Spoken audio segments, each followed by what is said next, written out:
محترم جناب امام الدین قدوائی صاحب کراچی، السلام علیکم. آپ کا یاد فرمانے کا شکریہ. آپ نے انٹرنیٹ پر رجوع فرمایا اور آپ نے سوال کیا کہ برائے کرم قرآن شریف کی روشنی میں حاضر ناظر سے متعلق سمجھایا جائے. تو لیجیے ہم عرض کر دیتے. دیکھیے، اول تو اس مسئلے کی نوعیت کو صحیح طور پر سمجھا نہیں گیا.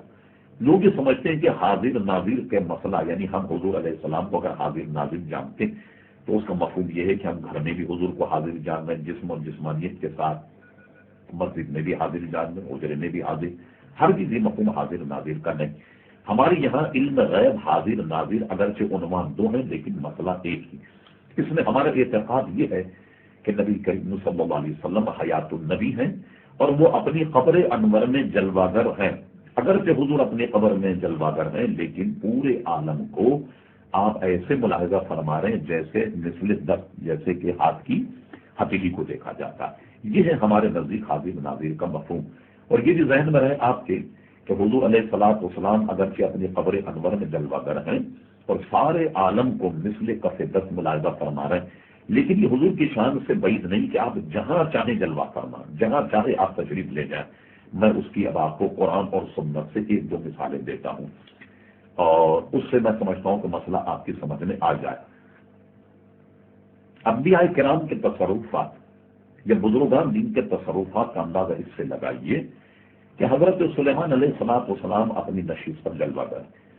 آپ کی بہت بڑی رعایا تھی جن کی آپ حاضری لیا کرتے تھے. آپ نے تو پڑھا بھی ہوگا، سنا بھی ہوگا کہ جنات پر بھی حضرت سلیمان علیہ السلام کی حکومت، یہاں تک کہ ہوا پر بھی حکومت تھی کہ جب وہ ہوا کو حکم فرماتے تو ہوا آپ کے تخت کو اڑا کر وہاں لے جاتی جہاں آپ چاہتے.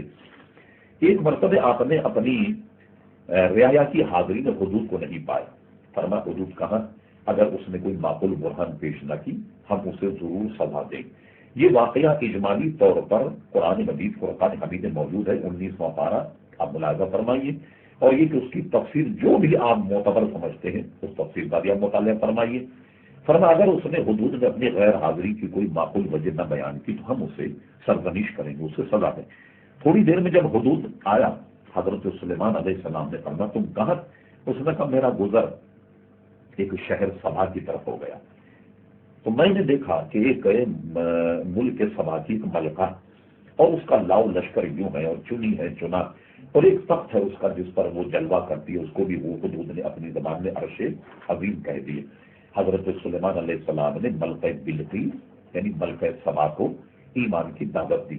ایمان کی دعوت دینے کے بعد یہ دعوت نامہ لے کر حدود جب ملکہ سبا کی دربار میں پہنچا اور حضرت سلیمان علیہ السلام کی ایمان کی دعوت اسے دی. ملکہ سبا نے یہ ارادہ کیا کہ مجھے حضرت سلیمان علیہ السلام کے دربار میں حاضر ہو کر اسلام قبول کرنا. حضور نے آپ کا خبر دی کہ ملکہ سبا آپ کے دربار میں آنے کے لیے تیار ہے اور بلکہ ہم رکھا وہ آ رہے ہیں. حضرت سلیمان علیہ السلام اپنے دربار میں کھڑے ہوئے تھے. فرمایا تم میں درباریوں کوئی ایسا ہے جو بلقیس کے یہاں پہنچنے سے پہلے اس کا تخت لے آئے؟ تو قرآن مجید میں ہے کہ ایک قوی اور طاقتور جن کھڑا ہوا اور اس نے کہا کہ اللہ کے نبی میں اس تخت کو لے آؤں گا تب وقت کہ آپ کا دربار برخاست. حضرت سلیمان علیہ السلام نے فرمایا نہیں، مجھے اس سے بھی جلدی چاہیے. اب دیکھیے قرآن مجید کا ارشاد باری تعالیٰ وقال الذی عنده علم من الکتاب انا آتیک به قبل ان یرتد الیک طرفک. وہ کہنے لگا کہ اے اللہ کے نبی میں اس تخت کو لے آؤں گا. کتنی دیر میں لے آؤں گا؟ کہتا ہے کہ میں جا کر اس تخت کو اتنی دیر میں لے آؤں گا کہ قبل ان یرتد الیک طرفک، یعنی قبل اس کے کہ آپ پلک جھپکے کے میں اس تخت کو حاضر کر دوں گا. حضرت سلیمان نے اجازت دی اور بس اجازت ملتے ہی حضرت سلیمان علیہ السلام پلک بھی جھپکنے نہیں پائے کہ اس شخص نے وہ تخت حضرت سلیمان علیہ السلام کے دربار میں پیش کر دیا. بعض روایتوں میں کہ وہ حضرت سلیمان علیہ السلام کا وزیر تھا. اگر اسے وزیر مان لیا جائے، اب غور کیجیے آپ جب وزیر کے تصرف کا یہ عالم تو جو جن کا وزیر ہوں ان کے آقا کے تصرف کا کیا عالم ہوگا. اور اسی طریقے سے آپ یہ بھی سوچ لیجیے کہ پھر نبی کریم صلی اللہ تعالی علیہ وسلم کے تصرف کا ان کی قوت کا کیا عالم ہوگا. اور اس کو آپ قرآن مجید فرقان حمید کے متن سے بھی سمجھ سکتے ہیں. مثلا فرما قال الذی عنده علم من الکتاب، یہ کارنامہ اس نے سر انجام دیا جو کتاب سے کچھ علم رکھتا تھا. جو کتاب کا کچھ علم رکھے اس کی طاقت اور توانائی کا یہ عالم تو قرآن مجید فرقان حمید نے حضور علیہ السلام کے لیے ارشاد فرمایا کہ الرحمن علم القرآن، رحمان نے پورا قرآن اپنے حبیب کو سکھا دیا۔ جو پوری کتاب کا علم رکھتا ہو اس کی طاقت کا کون اندازہ لگا سکتا ہے؟ یہ تو قرآن سے ہوا کہ آپ دیکھیے کہ علماء فرماتے ہیں 2 مہینے کا راستہ تھا جو سلیمان علیہ السلام کے وزیر، جس کا نام بعض علماء نے آصف اور اس کے ابا کا نام برقیہ لکھا، یعنی آصف بن برقیہ نے یہ کام کر دکھایا۔ اب آئیے حدیث کی جانب، بخاری شریف نے، مسلم نے، مشکاۃ شریف نے، اور مشکاۃ شریف نے بات اس واقع عذاب قبر میں یہ حدیث موجود ہے، جس سے بہت ساری راہیں کھلتی ہیں۔ اگر آپ اس پہ غور فرمائیں گے اور بار بار اسے دیکھیے تو انشاءاللہ آپ کا ایمان تازہ ہو جائے۔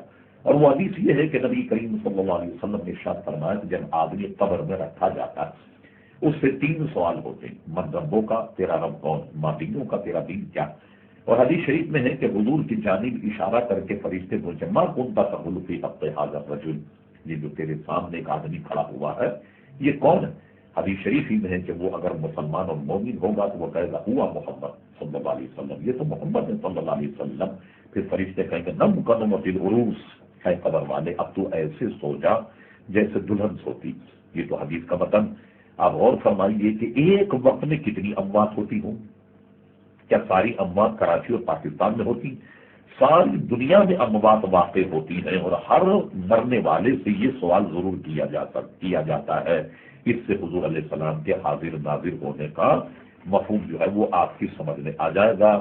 اس کے علاوہ بھی اگر آپ کو کچھ چاہیے تو آپ رجوع فرمائیے تاکہ ہم بعض کتابوں کے نام آپ کو لکھ کر کے دے دیں جن کا آپ مطالعہ فرمائیں تو یہ مسئلہ آپ پوری طور پر سمجھ سکیں۔ شکریہ۔